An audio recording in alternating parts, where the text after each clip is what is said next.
al asambleísta Juan Cárdenas. Juan Cárdenas, asambleísta por la provincia de Cañar. Usted escucha a través de los medios legislativos el desarrollo de la sesión 668 del Pleno de la Asamblea Nacional. El asambleísta Juan Cárdenas, de lo que podemos apreciar en la pantalla, está interviniendo ya. Sin embargo, tiene su micrófono en silencio, por lo cual no se aprecia justamente esta intervención que realiza el parlamentario. Se le da las indicaciones para que pueda activar su micrófono. Si está gentil, podría habilitar su micrófono porque no se le escucha. Lo acaba de hacer también el señor prosecretario general temporal de la Asamblea Nacional, el doctor Javier Rubio, para que el asambleísta Cárdenas habilite el micrófono de su computadora. Estaba programada mi intervención en este debate, pero ante la avalancha de conceptos y conceptos, es bueno refrescar la memoria colectiva. El gobierno de la Revolución Ciudadana inició su gestión y una de sus primeras decisiones fue poner de patitas fuera de las fronteras al Fondo Monetario Internacional. Y el país vivió una década de profundas transformaciones, de construcciones extraordinarias que cambiaron la vida de todos los compatriotas, inclusive de los banqueros. Así que pongamos esto en perspectiva. No es entonces necesario este sometimiento vergonzoso que nos ubica como un país tercermundista, sometido a los dictados de un organismo que inclusive para tratar de quedar bien en la pandemia, recomendó que no paguen la deuda externa, cosa que no se cumplió en el Ecuador.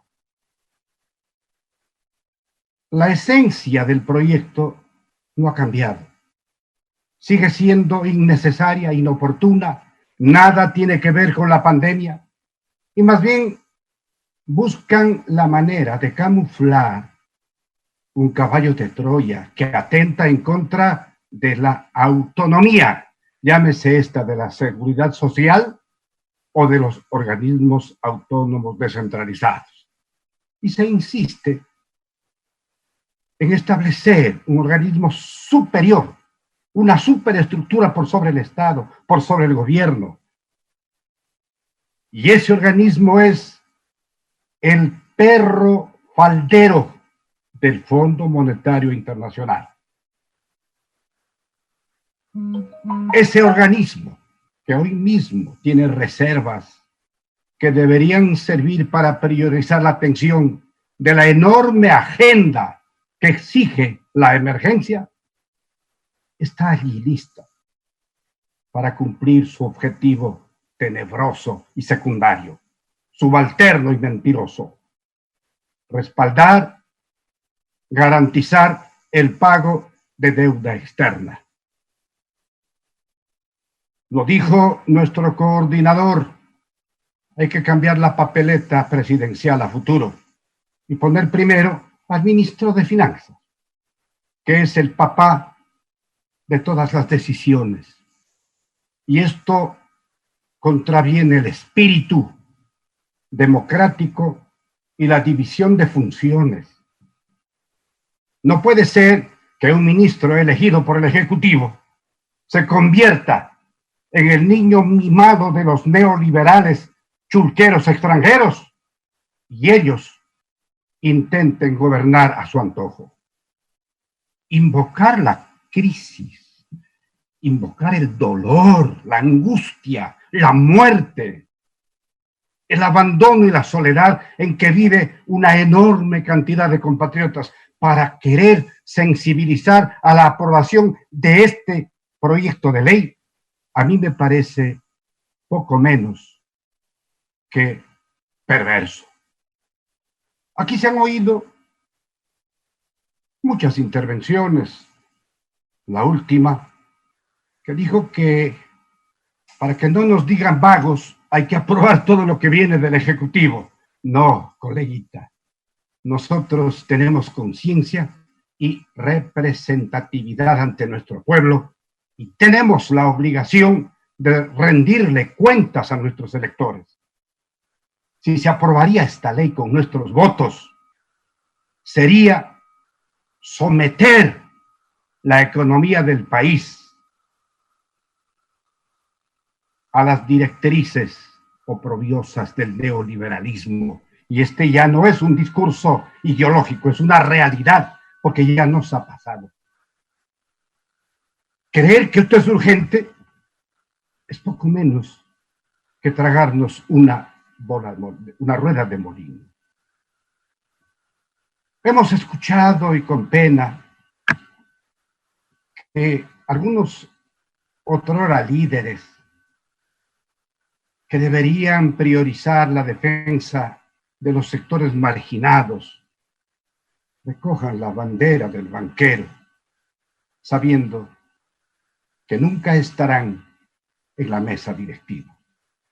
Y hablan de ese banquero y dicen que anda suelto, que camina libremente. ¿Y saben por qué? Ya prescribieron las acciones, pero no por eso dejó de existir el atraco bancario.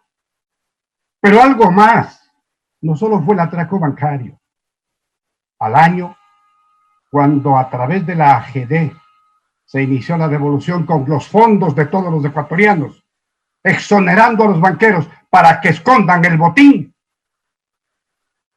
Recordemos esos famosos certificados reprogramados, con lo que los bancos recibieron un segundo regalo.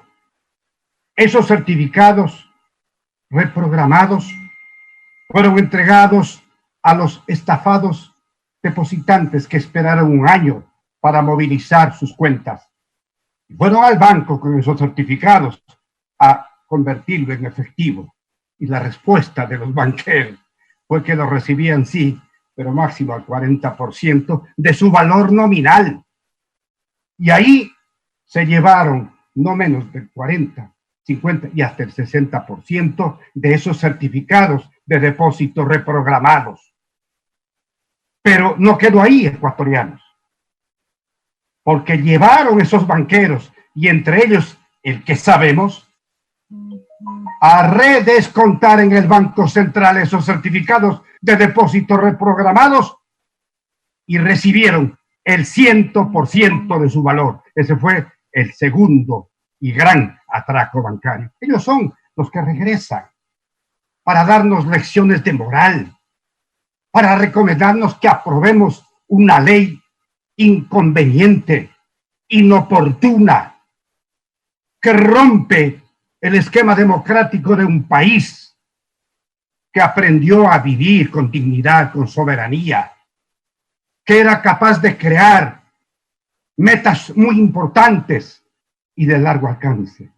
Y hoy día, en cambio, vemos con pena cómo se destruye la educación superior, cómo los estudiantes se encuentran prácticamente en pie de lucha, defendiendo las rentas que les cortaron para priorizar precisamente el servicio de la deuda externa.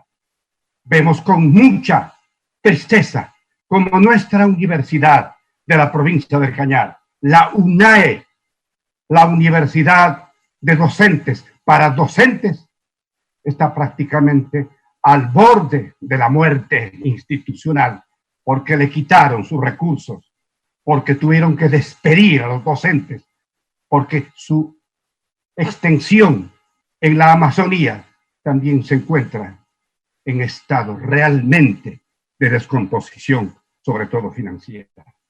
Estos son los escenarios pavorosos que vivimos, además de la pandemia. En este escenario no podemos impulsar la aprobación de una ley que no es urgente, que no es necesaria, que es inconveniente, que afecta los grandes intereses del país y solamente somete nuestra economía al maridaje de la banca criolla con el esquema neoliberal de los organismos chunqueros internacionales. Para eso no podemos prestarnos, señor presidente. Gracias, señor presidente, señores asambleístas. Los aportes y el criterio expresado por el asambleísta por la provincia de Cañar, Juan Cárdenas. Esa era la intervención número 30 en lo que va de este segundo debate del proyecto de ley urgente en materia económica para el ordenamiento de las finanzas públicas.